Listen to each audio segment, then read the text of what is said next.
আর একটা দোয়া শিখাই দেই, ইনশাআল্লাহ এই দোয়া করলে রিজিক তো বাড়বেই ইনশাআল্লাহ, আপনার যত ঋণ আছে ইনশাআল্লাহ আল্লাহ পাক শোধ করে দিবে। বিশ্বাস করলেন না?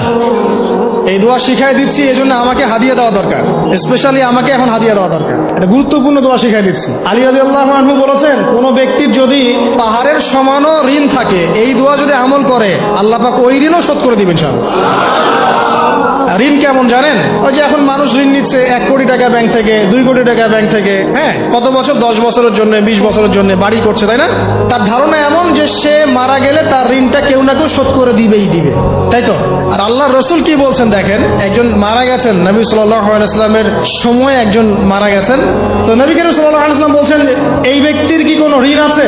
একজন সাহাবী বলেন, হ্যাঁ ইয়া রাসূলুল্লাহ, তো ঋণ আছে। নবীজি বললেন, তোমরা ওর জানাজা পড়ো, আমাকে ডেকো না, তোমরা ওর জানাজা পড়ে নাও, আমি জানাজা পড়তে চাচ্ছি না। আমি এখন কেমন করে আপনাকে বুঝাবো ঋণ কত ভয়ঙ্কর জিনিস?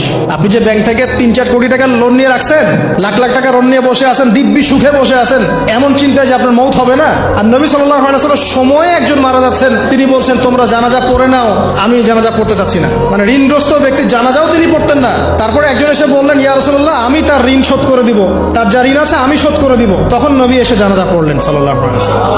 তো আপনার এই কোটি কোটি টাকা ঋণ শোধ করার লোক তো রেডি আছে নাকি? আছে না? সমস্যা নেই, আপনার জানাজা পড়া হবে, আপনার মিলাদও হবে, আপনার একটা বড়সড় দোয়াও হবে ইনশাআল্লাহ। কিন্তু আল্লাহ পাক বলেছেন, শহীদ, আল্লাহর পথে যুদ্ধ করে শহীদ হয়েছে, এই ব্যক্তির আত্মাও ঝুলে থাকে যতক্ষণ পর্যন্ত না তার ঋণটা শোধ করা হয়। এবার বলেন আমি কি বুঝাবো আপনাকে? আর কিছু বলতে হবে? তো এখন সেই দোয়া শিখাচ্ছি আপনাদেরকে, যে দোয়া শিখলে আপনারা ঋণ থেকে বাঁচবেন ইনশাআল্লাহ। কত দিবেন বলেন? আচ্ছা, হ্যাঁ, এই তো, শুকরিয়া। দোয়া করবেন যেন আল্লাহ পাকের দ্বীনটাকে আল্লাহর জমিনে প্রতিষ্ঠা করতে পারে। আমার সাথে বলেন, দোয়াটা হচ্ছে, আল্লাহুম্মা ইকফিনি বিহালালিকা আন হারামিকা ওয়া আগনিনি বিফদলিকা আম্মান সিওয়াকা।